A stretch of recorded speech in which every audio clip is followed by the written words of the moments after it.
Jadi menurut gua ya ini beberapa matriks yang kita udah bisa compare secara singkat ya. Kita bakalan eliminasi beberapa ya. Misalkan itu pertama kali baru mulai dan orang yang baru mulai itu pengennya itu modalnya itu dikit atau pengen nggak pakai modal sama sekali. Jadi kita bisa coret langsung ya dari modal ya. Affiliate itu cenderung ya bisa aja butuh modal ya buat beli barangnya gitu ya. Trading atau investasi, dropship ini pasti butuh modal. Jadi ini udah kita coret. Freelance ini nggak butuh ya. Digital product cenderung bisa aja butuh modal. Ya tapi ini juga enggak ya, actually ya. Content creator juga tentatif gitu. Terus kita lihat dari skillnya, skill yang perlu dibangun. Trading atau investasi ini udah susah ya. Kalau kalian pengen side hustle mulai dari nol, jadi kita udah eliminasi itu. Dropship ini menurut gue juga kita udah eliminasi. Karena ads and marketing ini udah susah ya. Gimana cara belajar nge-ads gitu. Dan lu butuh modal lagi awalnya, udah susah. Barrier to entry itu susah. Jadi content creator ya lu butuh studying banyak, masih oke. Terus kita lihat dari waktu profitnya. Orang itu kalau kerja ya, terusnya nggak lihat hasil dengan waktu yang lama, itu mereka stres. Orang butuh hasil yang cepat. Content creator itu butuh 3 bulanan lebih. Jadi menurut gua content creator itu kalahnya di sini. Ketika lu harus konten 3 bulan dan belum tentu dapatnya, ini lu susah gitu ya.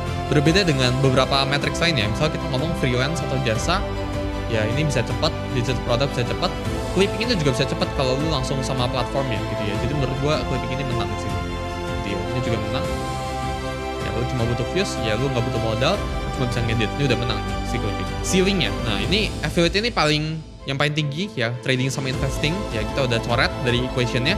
Yang paling rendah itu clipping ya, jadi kita ambil sama risk gitu ya. Dari risk juga clipping itu yang paling rendah.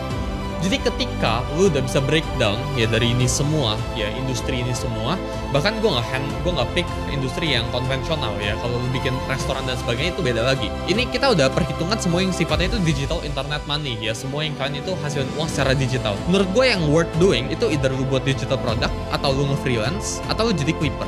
Kenapa? Karena antara tiga ini yang paling gak butuh modal, yang paling skillnya itu paling rendah, lu bisa dapat payout atau dapetin uang ya dengan cepat gitu ya. Risknya itu juga semuanya rendah di sini. Dan so far menurut gua yang paling bisa lu leverageable ya. Jadi kalau lu cari duit, ini kan gak boleh something yang linear.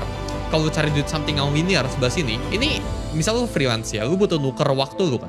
Lu nggak bisa ngerjain 5 project dalam satu waktu gitu. Dan gue pribadi punya tesis ya, menurut gue clipping ini industrinya masih baru banget. Meskipun semua orang sekarang di Indonesia itu udah tahu sama clipping, tapi nggak semua orang udah eksekusi ya, nggak semua orang udah pernah jadi clipper. Dan ini kesempatan ya buat kalian itu manfaatin gapnya. Sebelum ini gapnya ini terlalu terekspos. Kita lihat kayak content creator sekarang ya, baik banget orang yang udah jadi content creator. Bedanya kalau clipper ini nggak peduli ada berapa baik clipper di luar sana ya, ini cuma tentang kalau lu bisa hasilin views buat orang, maka lu bakal dibayar.